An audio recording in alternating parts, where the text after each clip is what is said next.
In this video, we're going to be going over some strategies that you can be putting in place right now to help generate more sales on eBay. So if you're wanting an eBay store review or you're having any questions regarding eBay, you could drop it in the comment section down below. And the things that we're going to be focusing on today are the two most important things, in my opinion, that lead to getting more sales. The first being title, the second being price. So we have a few stores pulled up today. We're going to be taking a look at how they're titling their items and how are they pricing their items so we can start to figure out what is eBay wanting from us as sellers to be able to structure our titles correctly so they could be found in search, and how to price these items correctly so we could fall into the market demand. Because if you're not pricing your items correctly and if you're not titling your items correctly, they'll never be found and they'll never sell. So let's look at some of the stores that I've pulled up and let's start figuring out what is going on with their titles and what can they be doing better to structure those titles. So we have Cloth Corners. Beautiful store, great looking photos, but the thing that always sticks out to me is title structure. So for me, I'm going to be focusing on title structure with brand, item, gender, size, in that order specifically for all of my clothing items.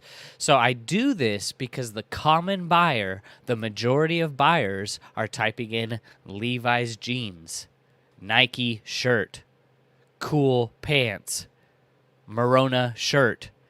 Probably a bad example with that brand there, but they're typing very plain, boring item results to find your item. They're not typing in Levi Strauss, distressed, denim, jeans, men's, light wash. You know, we really want to start our titles very generic, very standard, so we can attract the majority of buyers. So you can see here, Cloth Corners has a great store with good items, but their title structure can be worked on.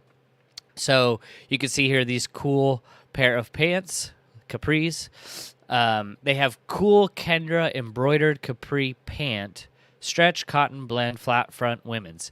So think of this. When a buyer is looking to find your item, are there more buyers searching cool Kendra embroidered capri pant, stretch cotton blend, or are more buyers when people are searching for cool capris, are they typing in cool pants, women's, their size, versus what we have here? So you really got to get in the mind of the common buyer to be able to attract the majority of people that are needing to find your item. So while it does make sense to put the model in it, that's what the keywords are for. Once you have the structure of the brand, your item, and then the gender, and then followed by the size, the rest of those characters, you have up to 80 characters to use, can be used for the model. You could put capri, you could put the color, the light wash, dark wash, cotton blend, mid-rise, high-rise, pockets, stretch.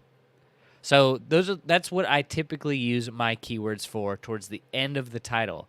But for the start of the title, I'm trying to get inside the buyer's mind to be able to attract that buyer, to be able to my listing to be found on page 1, page 2 within their search results. If I'm structuring my title cool Kendra embroidered capri, then I might only end up in front of those buyers that are specifically typing in cool Kendra embroidered capri. Not many. How many people are searching that versus cool pants? So if you could get your mind wrapped around the basis of trying to get inside the buyer's mind to be able to structure your title just like that, you're going to be ending up on page 1, on page 2, so buyers can find your items. That's the whole goal, right? Is we want our buyers to find our items. So title structure is so important, and I really focus on title structure because it's something that we can do right now as eBay sellers. Go back into our oldest listings and start adjusting and playing around with some of the titles so we can, maybe we have a great title as far as keywords and it's on point and it's accurate, and maybe just some of those keywords that need to be shuffled around. So always starting with your brand, and then what is the item type? Is it pants? Is it jeans? Is it shorts? Stick with that. So we had a Patreon member ask, what if I have cargo shorts? So if you have cargo shorts, it makes sense, right, to put like cool cargo shorts, men's 32. But I would put cool shorts, men's 32 cargo. So because I want to end up with the majority of people searching for cool shorts, then I can end up in their search. So that is kind of my mindset. That is my philosophy on structuring titles. And once you could get that down, your listing process will speed up. How you structure titles will speed up. So that's one thing that sticks out to me in this store is they have really good items. They have 1,300 items. They've sold 8,000 so far, 100% feedback. Free People, Theory, Eileen Fisher, Everlane, Cool. All these are really great brands. Good bread and butter brands and some home runs in here. Beta brand is a great brand. So let's look at their sell-through rate just to see an idea on how much they're selling. And if you're wanting a store review, just drop it in the comments section and we could get right to it. So out of 1,300 items, you hear me often say, a really good, strong, healthy store that's just kicking butt is going to have a 1% sell-through a day. That means you have really good quality items being put in your store. You have really good quality pricing for your items. So a 1% average per day is just a really good, healthy sign. As you grow your store, that is only going to naturally drop. But within the first 1 to 2 to 3,000 items, if you can maintain a 1% sell-through rate for that duration as you grow your store, you're going to be really doing well as far as metrics. So what's 1% of 1,300? So ideally, you'd like to see 13 sales a day. So today, they've already gotten one sale. Yesterday, they had 5 sales yesterday. So not terrible. On the 18th, one sale. 17th, one sale. The 16th, no sale. 15th, they had 2 sales. Okay, so now what is this telling me? Well, as a seller, if I have a 1,300 item store and they're really good brands, and I'm wondering why am I not getting good sales? 1 or 2 sales with a 1,300 item store is in my opinion, there's something going on there. Like, you have good brands, so what is it? It's gonna be your price. Maybe you are pricing outside the market demand. You have good items, but they're not selling. Why? Because the price. The buyer has a price in mind on, hey, this is what the market is. Why am I going to be spending more than what I should be when the market is telling me this? So that's going to be another really good metric to gauge on how the health of your store is. Like, if you have a huge store of 2,000 items, but you're only selling 2 a day, and the items are really good, Free People, Patagonia, North Face, Carhartt, those are some good bread and butter brands, and you're wondering, why are these not selling? Are you checking comps before you buy your items? Are you pricing your items correctly to what the market is telling you? That's going to be the indicator of, why aren't these selling? Well, maybe I need to go in and check some pricing out. And then vice versa, the other way, if you have terrible brands, but they're priced correctly, and you have a 2,000 item store and they're not selling, it's because you picked up slow selling, slow sell-through rate, low tier quality brands, which if you priced them at $1, it might not even sell because there's only so much demand within that brand category on eBay. So really cool store. I love it. I think that I would just look to work on some pricing. Really good brands, but yeah, look at some of their pricing. Like Eileen Fisher pants, I'd sell those all day between $17 and $24. They have it at $47. They have another Eileen Fisher hooded jacket. I mean, Eileen Fisher's great. It's a good brand, but I don't sell that item, for more than $30-$40. They have it at $64.40. This cool commando shirt is $60, and I understand some of these pieces of clothing retail for hundreds, $200, But I'll tell you this, it's not going to sell anywhere near that. Most brands don't carry that value after you buy it from the retail store. Like Free People pants, $48.90. Some of their pricing needs some help. You may be getting all of the money some of the time, but do you want some of the money all the time? For me, I'm alive today.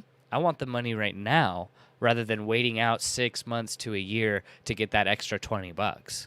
Because if you are an experienced eBay reseller, you know that when an item sells, you could take those profits and go buy back 4 more of those items that are continuing to sell. So that money moving through your store is going to multiply much faster at a faster rate than you waiting 6 more months for that extra $20. So great store. Love the brands, but this is an example of working on pricing. It is a necessary thing, especially if you are a beginner, to be looking up the price before you buy the item, checking what is this going for on eBay. Because if you are blindly buying items and expecting them to sell at certain rates and certain price, and you're paying $8, and you know in your mind, I need to get at least $20 profit for this, but that $8 item is only selling for $14-16 on eBay, and that's what the market's telling you, then what do you think that's going to do to your mindset when that item doesn't sell? You're going to be wondering why these items do not sell, figuring out what happened. So when you start out, it is so necessary to be looking up those prices. And you don't need to, a year or two down the road, you don't need to be checking comps all the time. Do it once, store it in your memory, and move on. So for me, I've built up my brand list based on the items that continue to sell through my store. I know what they've sold at before in my store, so I continue to price them at that price point. So at first, when you're comping items, it could be such a pain, like it's taking me so much time to look up every single item, especially when you're doing the listing process. Just know that all that upfront work is going to pay off. So when the next time you go out sourcing, those cool shorts, I paid $5 for them last time. They sold it for $34, just 2 weeks ago. I'm going to pick them up again. You wouldn't need to check comps for those shorts again, right? So put in the upfront work first, and that's going to really take you and give you that competitive advantage where other people are not checking comps. You'd be surprised on how many people are buying items and not checking comps for what they're selling for on eBay. As a business point of view, that makes no sense. And you will build up your store, you'll put in the work, you'll do all the listings, and then you'll wonder why you're averaging 2 sales a day with 5,000 items in your store because you didn't check the price. You didn't check what the sell-through rate is. You didn't check the comps. It is so important, especially as a beginner, to be figuring out how to price your items correctly. So cloth corners, great stuff. Good stuff. Just maybe work on some of your pricing. The photos look good. How does your item specifics look? This is kind of the extra work that you need to be doing because item specifics are search based. So if your items are good and your price is good and you have no item specifics, it just decreases the chance of your items being found in search. So they do not accept returns. That's going to be another thing from a buyer's point of view. When I see does not accept returns, it tells me as a buyer that this seller has no faith and confidence in the items that they're selling. What store today, other than thrift stores, offer returns? Every store in the world offers some types of return policy.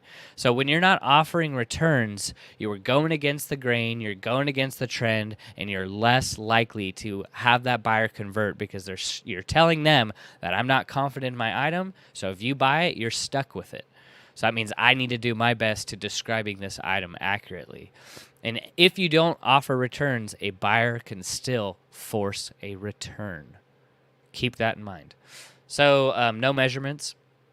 Having no measurements in your listing is also a really good, especially if you have no returns and you have no measurements, then the buyer's just going to, they don't even know if this is going to fit, especially if it's pre-owned.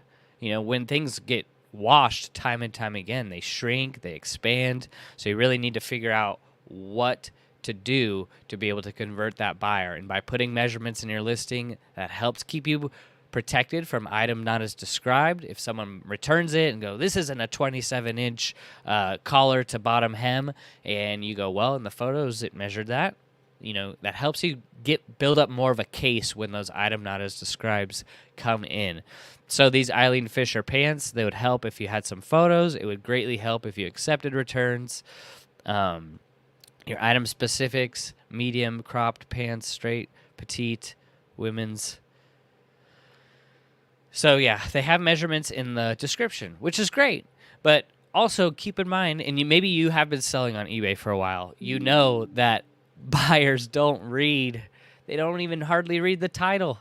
Sometimes they just go, great, that looks good, I'll buy it. So putting measurements in your description can be helpful, but I think putting them in your item specifics, like you should be doing, will be even better, along with the combination of putting those in your photos.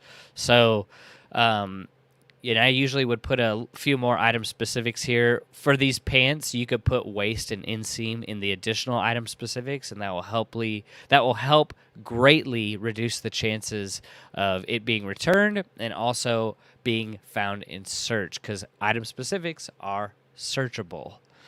So, moving on to the next store. Well, let's see what everyone's doing.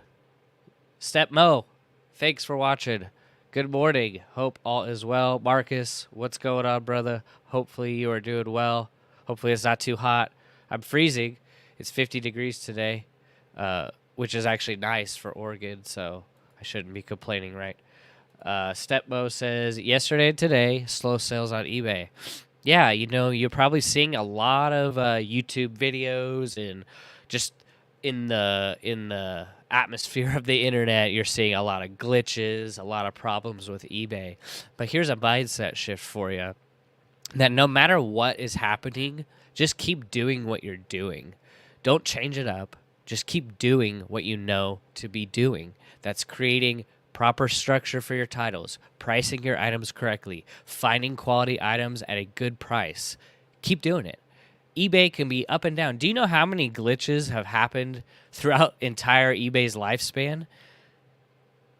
Millions of glitches, millions of things happening, photos not uploading, keywords missing, things missing, and yet people get caught up so much in the glitches and the problems. Just keep focusing on what you can control. You can't control the eBay servers, but you can control how you respond to glitches.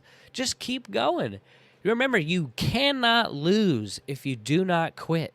And remember how many people are quitting when they're just have this glitch happen for the millionth time, and they're like, I'm done. I quit. I'm going to go work at Albertsons. So remember, just keep on with your purpose and your vision with what you see happening in your resale business. Cut out the noise, put the blinders on, and focus. And keep doing what you're doing that's helping you generate more sales. Because we could get caught up in the problems of the eBay glitches, and it will wreck you. You remember, we have no problems in life. There is no such thing as any problem. Only a problem thinking. That's it. So think about ways on how you can get better, how you can do better in your resale business, so you can take advantage of when people are quitting, you're going all in. When people are letting off the gas, you're going all in. You're hitting turbo. So I know it's been a lot, glitches, everything. I don't focus on that. I actually don't even care at all. I just keep going. I don't care about glitches. Things glitch. That's what happens. Welcome to technology. So yeah, that's kind of my whole mindset on that. Torrance playlist, what's up? Hope you're well, brother. Elite Site Supply Bunker, thank you for coming in. You're always in here. You're watching. Appreciate your support. You guys have questions, let me know. I'll check back with you. We can get into it. So Steph's Curations, another good example of some really good items. Cool. They got some Ralph Lauren. They got some Miss Me, a cheetah hat. So just for example, going back through these stores, just the first thing that always sticks out to me is title. Like let's look at these Old Navy pants. Old Navy, black, activewear, stretch tech, quick, dry pants. You remember, we're trying to get the buyers, the majority of the buyers, to find these Old Navy pants. So when I have a new with tag anything, I put new with tag at the back end of the title, and I try to really focus on brand. Brand is so important when you are looking at things to sell on eBay. Selling an item without the brand can be a good bit more difficult than selling items with brands. So you need to focus on keywords when you're picking up things with no brands. It needs to be really pointing to all of the specific details of that item. So when you do have an item that has a brand, you're always going to want to start with the brand first. So some people do put vintage before the brand. I only do that if it really is a searchable item. Like if a lot of people are looking for vintage Levi's, I'm going to be usually using vintage as the first word. But if I have an item that's kind of a lower end brand that's not having a lot of search traffic, I'm not going to be putting vintage before the brand. Even though the item is vintage, I would then use vintage towards the end of the title. Because you remember, brand is the key to your item being found. And if you're not starting with the first word of your title as the brand, then it's going to have a harder time to sell. Remember, we're trying to do strategies and tips to help you get more sales on eBay. And by doing these title structures the way that the common buyer is looking to find them in search, that is going to greatly increase the chances of your item being sold. So Old Navy, I would put pants, and then I would put the gender. So they have Old Navy black activewear stretch tech quick dry pants. Just less people are searching for that specific title structure. There, maybe a few people are, but you might be left out in search if you're not typing in Old Navy pants, women's, followed by size. So let's look at some of their sell-through rate. So they have 630 items. Looks like they're somewhat new, 315 sold items. Their pictures look good. So 630 items. Good sell-through rate, 1%. So let's see if they're hitting 5 to 6 items sold per day. So they had one sale today. No sales yesterday. One sale on the 19th, one on the 18th, one on the 17th, no sales on the 16th, one on the 15th, 3 days, no sales, 3 on the 12th, 4 on the 12th. So yeah, so it's kind of like hit and miss, so let's see what their listing habit looks like. So they listed, not bad. I mean, they listed 10 items today. So it can be very discouraging as an eBay seller if you're putting in a lot of the work of going through the listing process and taking the photographs and putting the items away, and to come back and you see one sale all day long. That can be discouraging. And the reason why we're doing these lives every week is to help you make that change, make that turn into being able to, if you have a 500-600 item store and you only have one sale a day, yes, that can be discouraging, but I'll tell you what, my friend, that you could do something right now to help change that. And that is going back in to your oldest items, fixing those titles, adding in any relevant item specifics, double checking if you even have it priced correctly. And that's going to help right now to start stimulating those items to be found in search and to be able to falling in with the market demand. So this person has some pretty decent items. They, have good photos. Some of them are stock photos too, which I wouldn't suggest doing.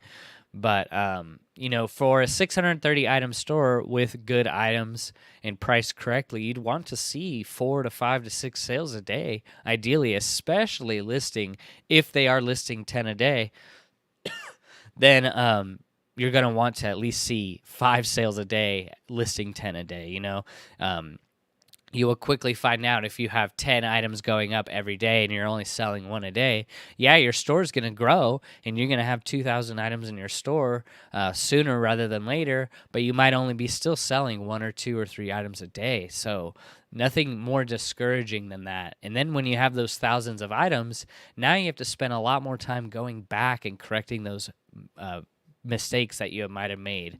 This is why I believe that it is so important as a beginner to focus on the basics. The basics are the key.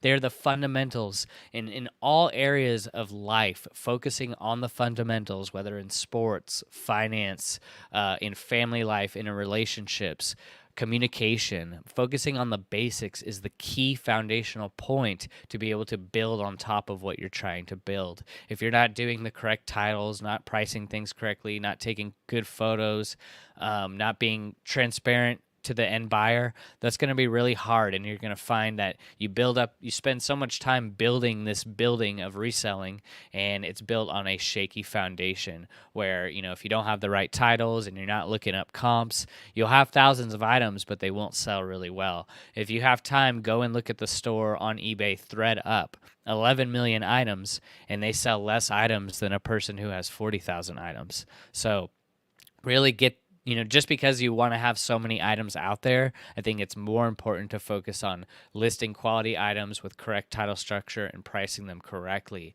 Even those things are way more important than your photos and item specifics. Just getting those three keys are going to be making you go further faster and having to avoid going back into your store and making all those changes. So let's just take a look at one of their listings just to see how they're doing item specifics. Their photos look really clear. A lot of people do the white background. I don't think it's necessary, especially if you're selling pre-owned clothing, because you're really just trying to say, here's my item, this is what it looks like. I'm not trying to make it look better than it really is. So it could almost seem like it's new when it has this white kind of cutout background.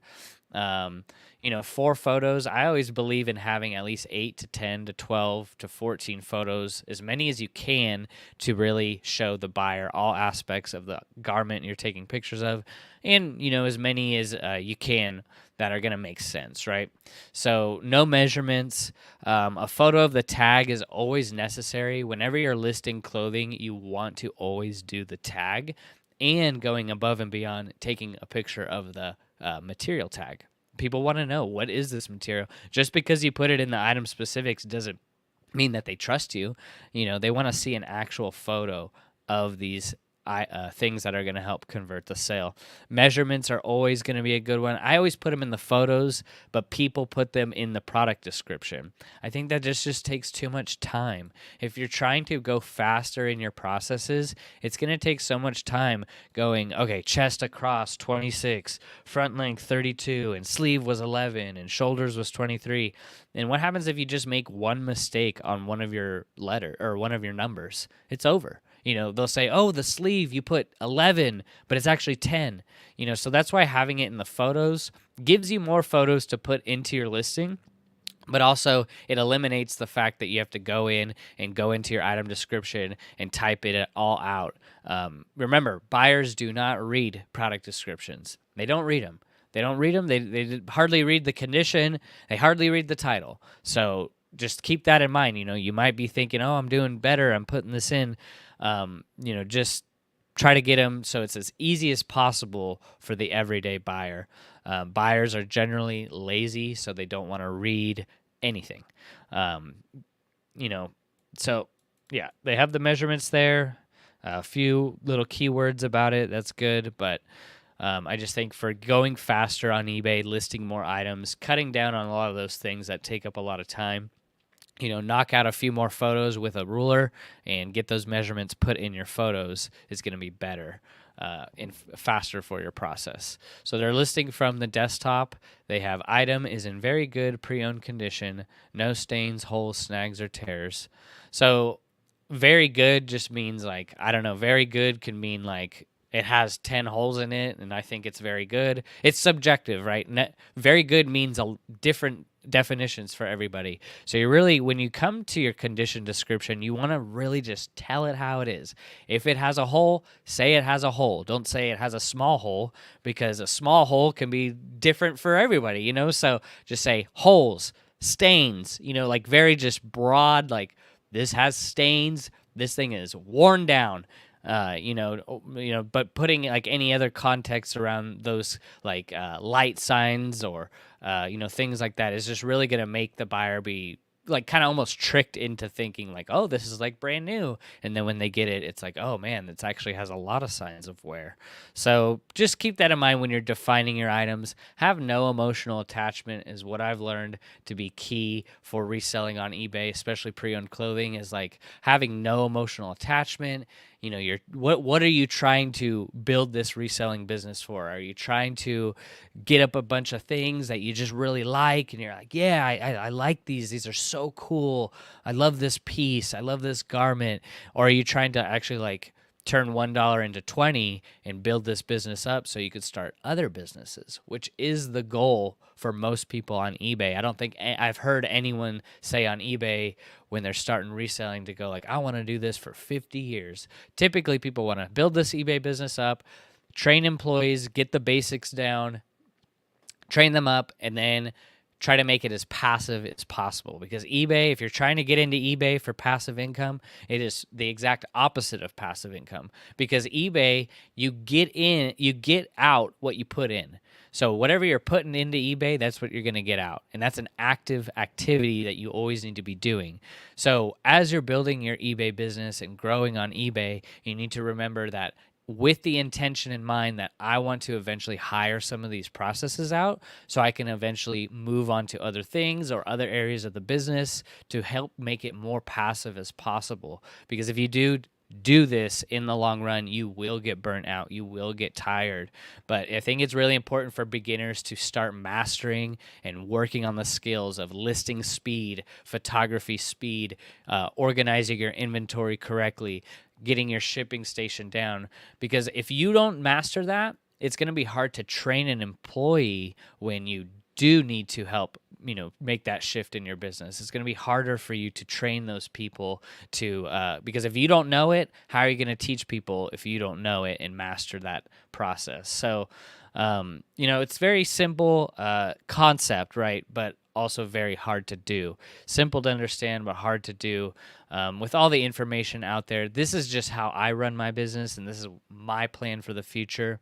For example, I hired a lister, training a lister, and that took 3 weeks of constant training. And still to this day, they will make a mistake every now and then. But for me and my business, this is something that I'm looking to now focus on other areas of the business, like sourcing and YouTube and coaching, to really now help buy back my time. So I know eBay might seem like a grueling process right now, but with the effort of 1 to 2 to 3 years putting that upfront work, you'll be surprised on how far this reselling business takes you. So to my point in going to the next step is ThreadUp does an annual report. This I'll just quickly read to you. According to ThreadUp's 10th annual resale report, the global second-hand apparel market will grow by 127% by 2026. That's 3 times faster than the global apparel market overall, and the U.S. second-hand market will more than double within the next 3 years. So it will more than double in the next 3 years. So I'm telling you right now, what are the things that you're going to be doing today so you can get some of that money? What are the items and what are the products that you're going to be putting in your store right now to help get some of that money? So this market is going to be growing. The reseller side is going to be growing. There's going to be more competition. But when the market cap is expected to double in the next 900 to 1,000 days, we got to get on our horse. We got to take advantage. So I've always felt that reselling is recession-proof. It is the recession-proof business. So even though things are flashing signs like depression, recession, don't pay attention to that, because people are going to be actually leaving those retail markets and going into these pre-owned markets to help save more money. And you could provide value by leveling up your sourcing, leveling up your brand knowledge, and learning how to structure titles, all these things that are so important to help you grow in your business. So you might not be getting sales now. That's okay. Just remember and keep in mind you're doing this for the long run. You're in it to win it. So it is a sacrifice that you do have to make, but the payoff is so much better in the end. And just remember that, you might start out like how I started out. Like, I didn't know how to structure titles. I didn't know how to find items. I was just finding anything and going, great, these no boundaries will sell great. This time and true will sell great. And then little did I know, I'm like warning flags flashing and going, okay, I need to slow down because I'm going to be filling my store up with a bunch of junk that will never sell. I need to actually research some brands and learn about sell-through rate. And then before you know it, a couple years later, you'll be so good at it that you will be able to train people to go out and source for you or whatever next step you would want to take in your reselling journey. But I just wanted to share that with you. Sales are not going to be going down. There's actually going to be more money coming into this market that is going to be probably a little surprising to you. This might be surprising to hear, but ThreadUp is one of the biggest resale global businesses that exists. So taking their analytics and looking at their data, that's what it's telling them, that more and more people are coming into this resale market and they're buying your items. So now how can we find good items to put in our store and make good money? Hustle and Grow says that's good advice on the glitches. I feel the same way. Yeah, it's all of this, like I feel like it's trying to get in your mind. It's trying to get you to distract you away from what's really important, like for example, the recession. It's like when you're focused on the recession, you start putting that in your mind and then you start believing it. It's like a form of meditation, right? You need to meditate on things from above and things that are good, not things that are going to help cause problems and stress, right? So recession, glitches. It's like those are problems. So don't focus on the problem, focus on solutions. Focus on what you can do better. Focus on while everyone's focused over there, you're going over there. They're taking the wide path, you're taking the narrow path. The narrow path's not easy, but it's going to pay off years down the road when you have a multi-million-dollar resale business and people are still worrying about glitches. They're still worrying about glitches, and you're dominating in the resale business. And you're going, what glitches? So that's how my point of view is just don't focus on the negative. Keep good positive things flowing through you, and you'll be surprised on where you go. Elite Supply Bunker, testament to these store reviews. My store was reviewed 1 month ago. I implemented the suggestions and my sales increased about 30% so far. That's awesome. I remember doing your store review. I would also too like to do a follow-up. If you ever want to do a follow-up sometime, I just would like to see what things you're doing in your business, how you're changing things up. I would be suggesting, things that you can do to spend money on that can easily change, like promoted listings, raising your cost of goods, things that, to go and spend more money to make your store better. But I'm focusing on things that we can do now for free that can actually make more of a difference than going and raising your cost of goods and promoting your listings. So the things like title structure, the things like pricing your items accurately and correctly, those are the things we could do right now for free. We already took the photos. We already made the listing. We already did a lot of the work.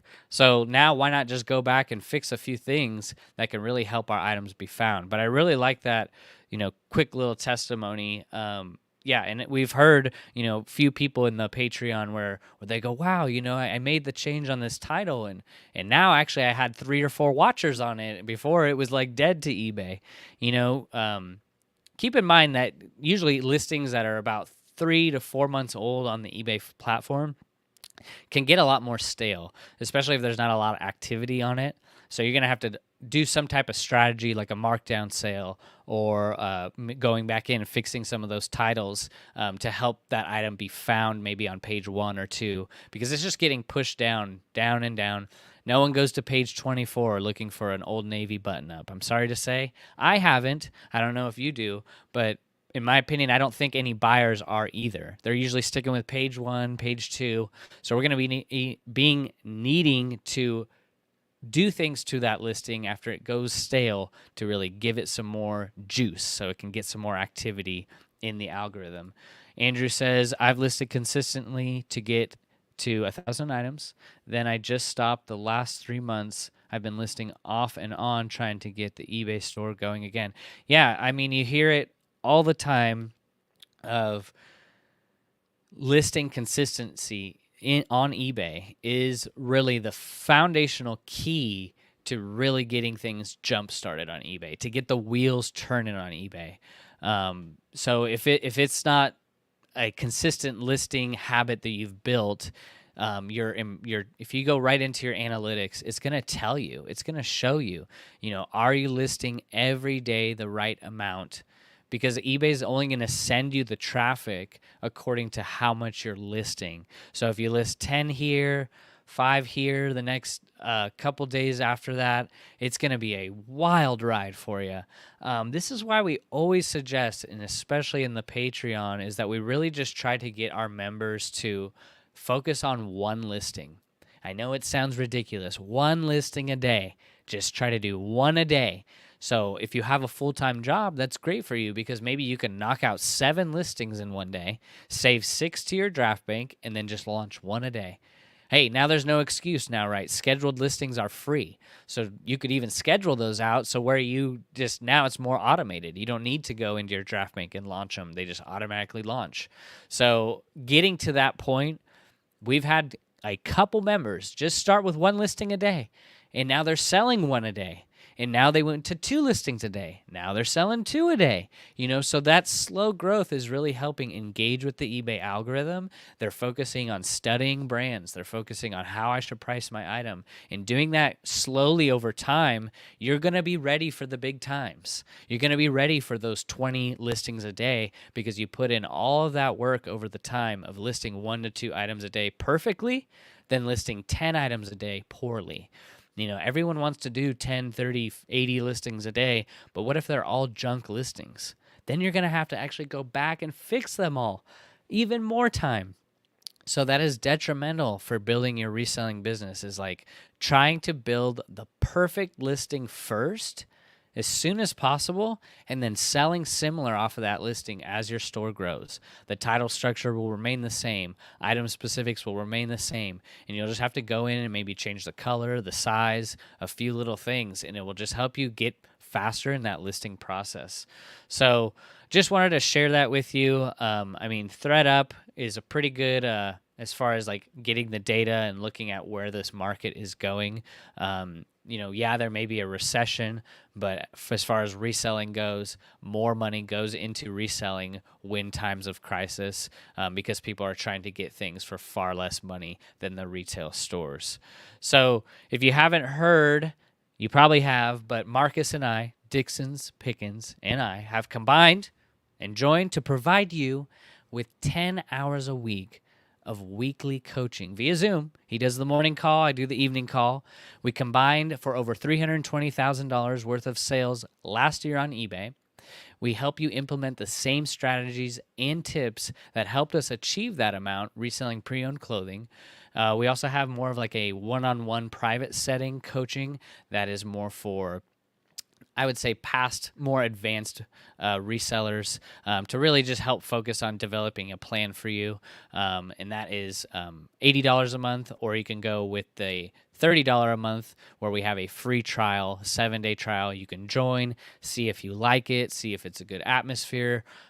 We do have dozens of members getting value, growing their stores, and also access to a reseller spreadsheet and an eBay store review. So if you feel like you're not getting value and it's just not for you, that's okay. You can cancel before the 7 days. We'll give you the eBay store review, take the spreadsheet along with you, and do the best that you can.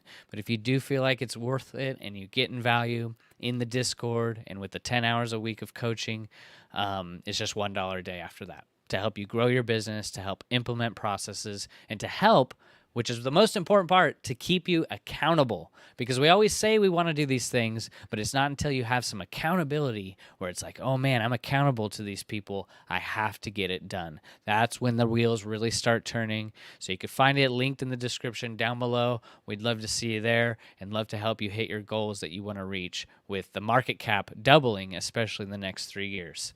So going back to another store, I wanted to check these people out. I'm trying to focus on people who are picking up good items, but maybe their title structures are a little wonky and maybe their pricing is a little crazy. Just to be able to help give some positive advice. You know, these people aren't new on the block. Another fun find. I mean, they've sold 14,000 items with 1,200 items in their store. That's great. I mean, that means they're picking up really good brands. And you can see here, we've seen a lot of Cool today. I mean, if you're not familiar with Cool, it's cool. No, it's a good brand. It's a good mountain outdoor brand. I pick it up anytime I see it, but was just really wanting to get into their titles. I'm like, oh man, cool pants, cool shorts. You know, they have cool Inspire roll up pants, women's size 10. So these are all great keywords. Use the model and use roll up as a keyword. But I want to be able to I want buyers to find these pants that are typing in cool pants, not cool Spire roll up pants. So you're going to be limited to the amount of people searching cool Spire roll up pants versus cool pants, right?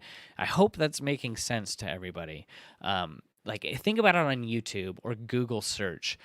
When you're typing in common things to find a common answer to your result, you're not typing in a bunch of elaborate words, right? You're just typing in like how to grow my eBay business, what clothes sell on eBay. You're not typing in clothes, bohemian, modern women's dresses, V-neck, rayon blend, selling on eBay. You know, that's going to be so limited in your search results. So you want to be able to have it very broad so those buyers can find these items when they're searching them. So let's check out their item specifics. Torrents playlists. That's what's up. Yes, that's what's up. Thanks for watching, brother. That's what I ended up doing every day, just going back to old and ending soon listings and revising. Yeah. Better to just go back to your oldest listings first. And when you're listing every day, start implementing that title structure first. Like, on your daily basis, you're getting what I'm putting down. You're getting the information. So start applying it to new listings, and then take 5 listings a day, 10 listings a day, and just add that to your process, going back to your bulk editor under your listings tab, and then going to your oldest listings, selecting 10 of them, bulk edit, and then just knock them out all right there. It should be pretty easy because you're able to edit them all in a bulk amount rather than going into each individual listing, which sounds crazy. Like, you don't want to do that. You want to bulk edit them, being able to just edit all the titles at once, hit submit, and then you're done. So implementing that as a strategy can be really helpful, going forward, if you do have like a lot of mistakes or a lot of stale items in your store. So getting back to this is these cool pants. I like them. I think the photos look crispy, look beautiful. They even open the pocket right there. I mean, that's nice. They got the roll up. They got the size tag. They got measurements. They got it. They're photos. That is like I would say that's like a 10 out of 10. But I don't really like the white background, but it's okay. Do what you want to do. Do you. That's fine. But good job on the photos. They're listing from a desktop. Why I noticed that is because usually when you list on a mobile phone, you don't have the option to elaborate on the text. It'll just say pre-owned or new. So when they're listing on desktop, they can have a little description here. So good used condition, no defects, see photos for measurements. I think having this is key for a clothing reseller, having it almost all over your listing. See photos for measurements. See photos for measurements. I have it 4 times in my listing, in all my listings.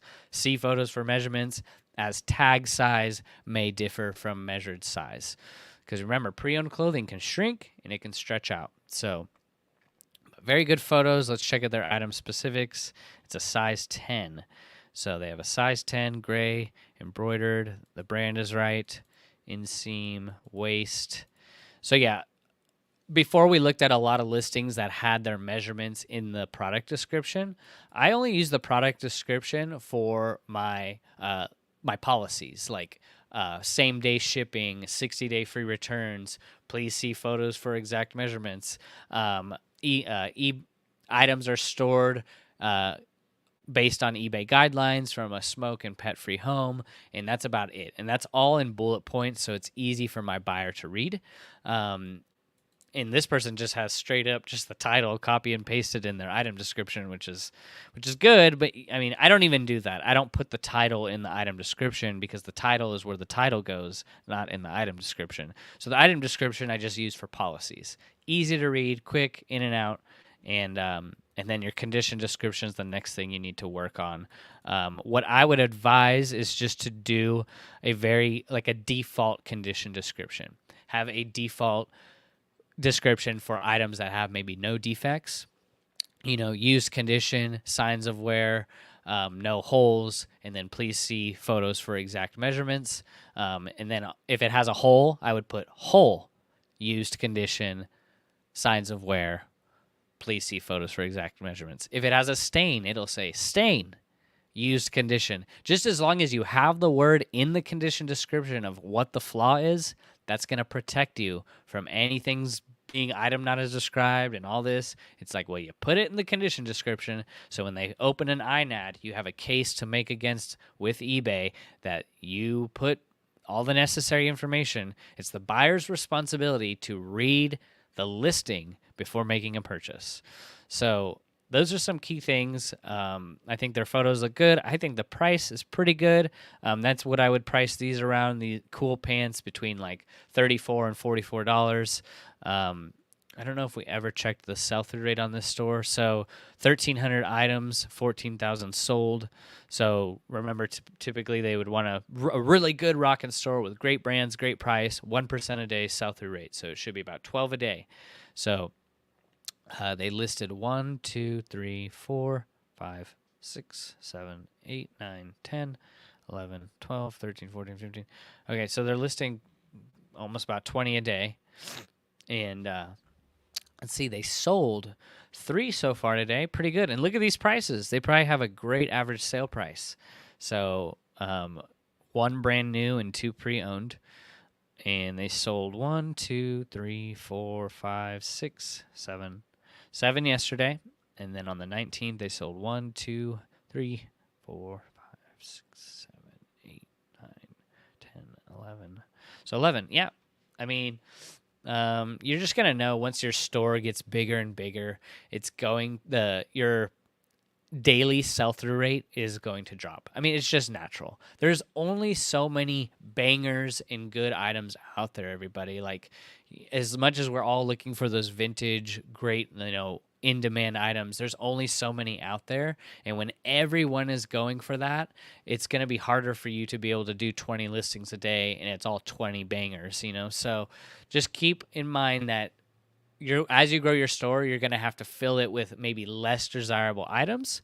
There's going to be bronze items, there's going to be silver items, there's going to be gold items, and there's going to be those platinum items, which I would typically call like a home run, like a good $20 to $30 profit item. But the majority of my sales are base hits. They're $5 to $15 profit items. But if you're selling 20 to 30 items a day, and your cost of goods is less than $1, that's a nice little side gig, right? So just always focus on what everyone else is doing and then go the other way. That's basically what I do. Like, everyone's doing that, all right, I'm going to go over here. Everyone's doing this, okay, I'm going to go do that. Everyone would laugh at me at the types of items that I pick up. Oh, man, you pick up Ann Taylor? It's like, yeah, but Ann Taylor's paying my electric bill right now. Lane Bryant, she's got my coffee for me. Gloria Vanderbilt, she bought this jacket. So that's the thing is, like, when you're just starting out as a reseller, you don't want to pick up those items. Maybe you want to stray away from those types. But as you get bigger, you're going to figure out, oh man, I can only source 10 really good items a day, but I want to list 20 items a day. So you're going to have to pick up the Nike, the holes with, or the Carhartt with holes in it. You're going to have to maybe sacrifice some of that quality for quantity, and that's how you're going to build more of a volume-based business in your store. Look at all multi-billion, multi-million-dollar businesses. They don't make their money selling one or two items. They're all volume-based businesses. So if you want to have a volume-based business, you're going to have to figure years down the road, okay, now I am going to pick up, Lane Bryant and those items that are in abundance that most resellers walk by. I mean, going to the bins, I don't know what your strategy is, but maybe you go to the Goodwill bins and you see it all ruffled up when they take all the new stuff out, and people are getting hit in the head with baseball bats, and grandmas are pushing you down, and then you'll notice after about a minute or two, the dust has settled and there's no one at those new bins. And you go in and you're like, wow, Carhartt, North Face, Patagonia. And then you wonder, then you look back at them and you go, whoa, what was all the ruckus for? And they're holding up a shirt, one shirt, a Harley Davidson shirt that may go for $300. That's great. But I'm trying to make thousands, millions. I'm not trying to make 300. That's not going to do nothing for me. I need to make thousands of dollars with brands they're passing up on. So you'll see it. And maybe you haven't gone to the bins before, but developing a strategy on where you can get the items that you need, that you can make those lower profits on, but still make good money, that's going to be a strategy that you may want to look into, because there is only so many of those really good items out there. And pick those up when you can, but once you grow into the 20, 30, 40, 50 listings a day, you are going to realize real soon, where are those good items that I was finding when I was just listing 5 a day? So, just kind of, you're always going to have a cutoff. Everyone's business is different. You can make 6 figures a year just listing 30 items a day too. So, but yeah, that's kind of just where my business has turned into, and I'm now focusing more on volume. So this person has sold, 0.5% sell-through rate through their store with still really quality items. I don't know what their cost of goods is, so maybe they have a hard set point of I can only accept this amount, otherwise I'm losing money. So that's kind of the hard part of when doing these store reviews. You don't know what their cost of goods is, and you don't know what their set hard point of, you got to always have a hard set point of, I cannot accept offers lower than this because I'm actually losing money. So do you know that? Do you know your numbers? I think knowing your numbers is a really important thing, especially when you're starting out. And not knowing all your numbers, just knowing your average sale price, your cost of goods. Those are 2 ones that you really need to focus on. What are you paying for each item for the year? And what are they selling for the year? And then you could start to really get an idea and some clarity on okay, I'm making $12 profit per item. That's great. You really need to know that. You'd be surprised on how many businesses, even Fortune 500 businesses, don't know their numbers. So knowing your numbers can help you make better decisions going forward. So they're selling 5 or 6 items a day, really good stuff in their store. They've sold 14,000 items. They know what they're doing, but at the same time, to help generate more sales, fixing their titles, fixing some of their pricing.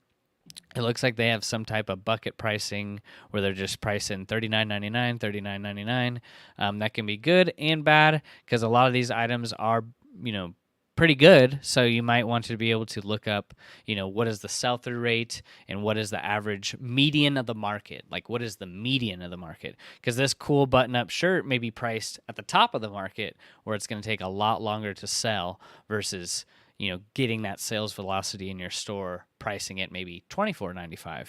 Remember, some of the money, all the time. That's what we're focusing on here on this channel. We're not trying to create any emotional attachment with our items.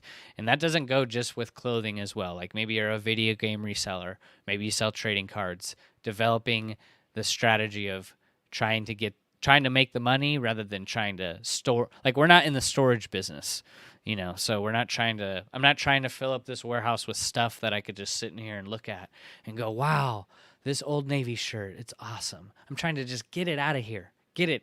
Just gone. I don't want to see it anymore. Get it out of here. So that's my focus. And having that mindset is going to really help you move a lot of items through your store. But this store has some good brands, and just really going back to the basics of fixing the titles. Like, they had good photos. They have a decent sell-through rate. Let's just say it's between 4 and 5 items a day. That's pretty good. But with this amount of good items in their store, you'd hopefully want to see it be better than that. So, yeah, if you guys got value out of this, consider subscribing, smash like. We're going to be doing this on a weekly basis. If you didn't get a chance to get a store review, you can leave it in the comment section down below, and we'll add it to the list for next week so we can start reviewing your store and check out what you could be doing better, what things that you could start applying now to help generate more sales. If you want to know what items are selling in our store and what they're selling at, you could check out this video right here where it goes more in detail into those items and what I'm always on the lookout for when I go out sourcing. I hope you all have a blessed weekend, and reach out if you have any questions. Take care.